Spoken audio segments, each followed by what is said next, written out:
Hello everyone, আমি নুসরাত জাহান চলে এলাম বৃষ্টিময় দিনে পাতলা খিচুড়ি নিয়ে।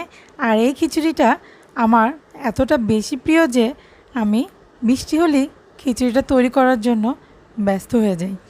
আর আজকের এই খিচুড়িটা আমার এর আগের বৃষ্টির সময়ে করা, তো ভাবলাম আজকেও তো বৃষ্টি হচ্ছে, তো কেননা আপনাদের সাথে শেয়ার করি। এই পাতলা খিচুড়িটা আমি এখন রসুন আর পেঁয়াজ দিয়ে বাগার দেব।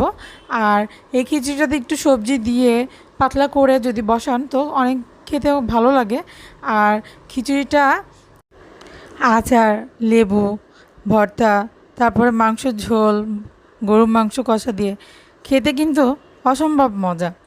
আর আমি এটাকে বাগার দেব, আর এটা একেবারেই হেলদি একটা খাবার। আমি একেবারে কম তেলে এটাকে বাগার দেব, বাগার বা ফোড়ন যেটাকে আপনারা যা বলেন,